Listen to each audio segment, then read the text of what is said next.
what's up? Hello, I hope you all are doing well. Today, I'm hoping that firstly you'll forgive me the enormity of my glasses. These are just the ones that I'm wearing today. They do make me look a little bit like an owl. But moving on, today's review is of my final book in the Shelf Sisters series of books that I am reading for that particular project. You may recall that back in 2020, Bex and I decided to embark on the Shelf Sisters series, which was a little project that we took on where we each picked out 3 books from each other's shelves that the other one was going to have to read during the course of the year. We started this in early 2020 and did not have any idea where that year was going to go. And so lo and behold, here we are in 2021 and each of us still has a book left to review, and I'm very excited that I have finished the 3rd book in my set of books, and that book is Geek by Katherine Dunn. Now this book is an oddity from the 1980s, and Bex picked this out for me because she thinks it's super weird. I believe her term was bad. She says she wanted me to hate this, and she thinks that this is a bad book. And I will say that this book is highly unusual, very, very outside the norm. Right here is where I will say that there are some very uncomfortable topics in this book, and if you are someone, I know my mother is watching, and I know that this is not going to be a book for you. So Mom, this might be a video of mine that you have to skip, because these are not topics at all that you want to read about. Anyone else who's not comfortable with murder or biting heads off of chickens with your teeth or experimenting on children while they're still in the womb with chemicals and drugs, you might not want to spend time on this video. So that being said, Geek Love is a story about a carny family, a family of carnival people who are led by Al and Lil, known as Crystal Lil Banewski, or possibly Bynewski. I could be saying it completely wrong. And Crystal Lil is a woman who comes from a prominent Boston family, and she sort of like runs away to the circus and finds Al, and Al is totally in love with her, and she becomes the first geek that he ever meets. And the term geek in this book dates back to its original carnival origins and definition, which is for someone who was of absolutely no other use to a carnival or traveling show, that their only use was to bite the heads off of live animals. They were so unskilled that this is all that they could do. And that's the definition from the Encyclopedia Britannica even today. So if all the tech bros out in Silicon Valley knew that that was kind of the original origin of the word, I'm not sure they'd be calling themselves geeks. So with this in mind, Al and Lil set out to breed their own family of freaks, and this involves giving Lil a lot of different chemicals and drugs and experimenting while these children are still in the womb. And the whole goal of this is to birth as many mutated children as possible, because in their eyes the mutations make them better, they make them special. And Al has the idea that with enough of these children, with enough of these people in the family, they can very much take the show on the road and make money off of being irregular, of not being norms or normal. And the author has stated that this book, the idea for it came to her by contemplating the idea of nature versus nurture. And Geek Love I found to be just the most extreme extended metaphor about fitting in difference and idolization. Difference absolutely reigns supreme in this book, much in the same way where if you were to watch those 90s Addams Family movies, or even the originals, you can tell that, you know, this is a family who very much thinks differently, thinks with different values, and that's very much okay for them, but regular society separates them and mocks them and sort of degrades them for their difference. And that comes across in this book as well. So the story is told by Olympia, or Ollie, who is an albino hunchback dwarf. and she surprisingly is the most norm. She's the most normal of all of her many siblings, a lot of whom don't actually make it much further than birth or very early childhood. But she's got several siblings. One is called Artie, short for Arturo, who is a boy who is born with just a torso and a head, and then no arms and no legs. He's got sort of flippers that stick out from where those limbs would ordinarily be. She has two sisters who are Ellie and Iffy, and they are conjoined twins. And then she has a younger brother who goes by Chick. And other than Ollie, he is really the most norm of all of them, but actually has a much deeper, more useful trait than some of the rest of them. And so Ollie begins this book by recounting her family history to her daughter, who she's had, and wants to explain who the Banuskis were, how she came to be the way she is, how she came to be in the situation that she's in. And it winds up sort of switching back and forth between Ollie telling about the family history and then actually going back as if she were still there and talking about the time of her life all the way from being born through the end of the traveling show. And I feel like the natural thing to want to say is that this book is weird or messed up or some sort of thing like that. But every page is sort of a new shocking thing that happens that definitely keeps you engaged as a reader. And I will say that this book is really, really good.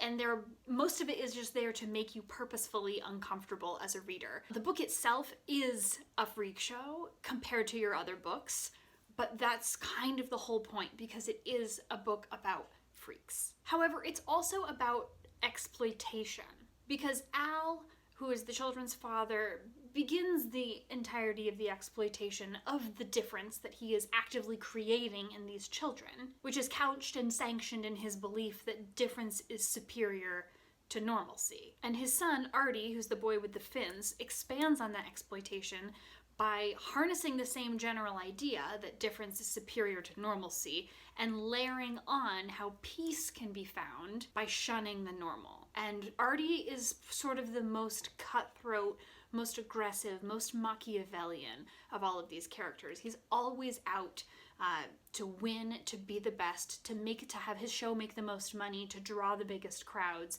And he is so incredibly taken by the power that brings him, and the money that brings him, and the fame that brings him, that he is able to later on use that to leverage against most of society so that he does build up this following. And that's very heavily alluded to through the majority of the book. I wouldn't consider that to be a spoiler. But that is where I will stop because I don't want to say any more about Artie and the power that gives him. And he not only collects that power through exploitation and indicating that if you really want to find peace, you have to stop being normal. You have to become something different. And in essence, he's saying, become just like me, which again, then creates a whole group of people that is essentially normal when you compare them to each other. So it's a little bit exploitative. In fact, it's a whole lot exploitative. And there's another character, her name is Miss Lick, and she is in sort of the present part of Ollie's story where she's doing this recounting and explaining things to her daughter. And Miss Lick really mirrors Al's original belief by corrupting those who are normal with a similar yet augmented ideology once she sees what's happening to those who sort of transcend normal, who are normal enough, and because they are so normal, because they are actually almost outside the norm, they've transcended into this like better normal, that it actually causes them to be damaged in a way. And like I said before, there's always something shocking that comes up in this book. It definitely keeps you wondering what in God's name can happen next to make this even more shocking or unusual or engaging. So I also want to mention a review of this book from the New York Times, and I want to spend a little bit of time refuting parts of it because it gets to the plot, the characters, the language. It gets to a lot of pieces of this book that are really important without necessarily having to talk about the plot, and the plot is so twisty-turny that it would be an absolute crime to spoil it for you in any way. And so in reviewing this book, a man called Stephen Dobbins wrote, "The plot, once the spectacle is stripped away, is fairly conventional, while the characters, once free of their humps, fins, tails, and general geekiness, tend toward specific types. The language, although wonderfully descriptive, is tied to the linguistic limitations of the narrator and is not interesting by itself. Now, I have a few things to say to Mr.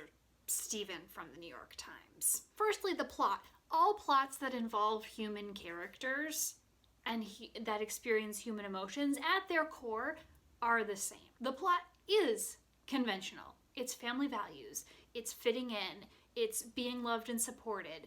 It's exploring your history and going to really great lengths for those that you love. Where have we not heard that before? It's hard to make the criticism that the plot is fairly conventional because we willingly read that type of story over and over, disguised by various layers of character and setting. Look at Pride and Prejudice. Look at Never Let Me Go. Each of them has a fairly conventional plot about human feeling and human emotion. The same thing is going on here. It's just under a different guise. We do this all the time. So to say that the plot is fairly conventional is basically just pointing out the obvious.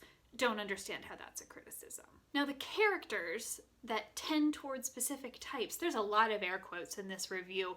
It's a little bit reductive. We have to view characters within their context, and their context here is that these are people who have been bred and generated to look different, to be able to do different things than most of everyday society. These are people who have grown up in a home that constantly moves. Ollie at one point in the book says that she was 38 years old before the bedroom that she slept in every night was not on wheels. These are people that have had a completely different upbringing to pretty much anybody that you can meet. That is their context. And with a plot like this that sets us up to understand that these characters' physical manifestations and expressions make up their character, they contribute directly to their psychological formation, you cannot separate the characters from their exterior. You can't strip away the fins. You can't strip away the humps and the geekiness and the people who rip the heads off of chickens with their teeth. You can't do that when it has such a dramatic impact on their lives. And Catherine Dunn does an excellent job at always reminding you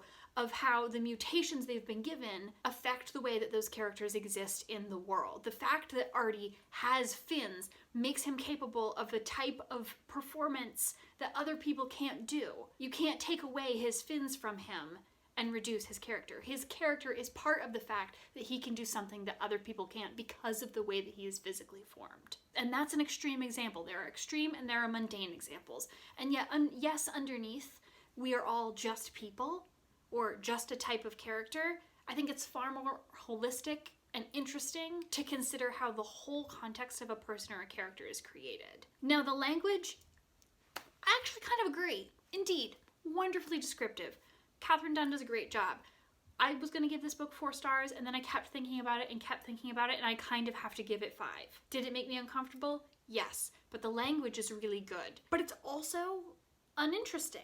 I mean, I kind of agree with this review point, but I think that asks us to consider, does uninteresting always mean bad? Of course the language is tied to the linguistic limitations of the narrator, because Ollie has been limited her entire life. Her fanatical and unrelenting devotion to her older brother, her fate after the drama that happens at the end of the book, the way that she looks, and thus the way that she is admitted into society, that she's perceived by society, all of that limits her. Of course it limits the language that she's got the ability to use. We're all limited in the way that we can convey our meanings because of our contexts. And by this nature of this argument, it could be thinly suggested that no book could ever be bad, and that would certainly apply here. The whole story is just a masterwork in writing the obscene, if you ask me. Whether we like that, or whether we're comfortable with it, or whether we enjoy it, is something else completely.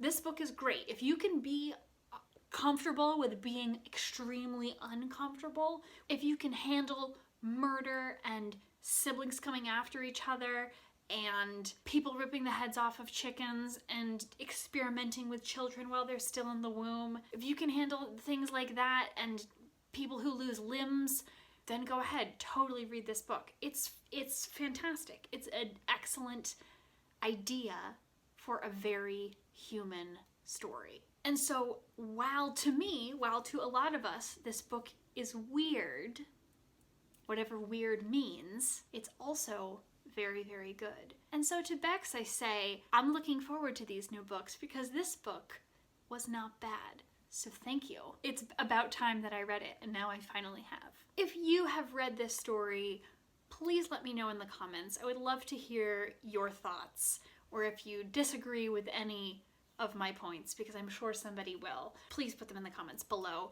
Everything that you might want to know about us is indeed in the description. As always, thank you so much for watching. I hope you're having lovely weeks and lovely lives, and we'll see you very soon.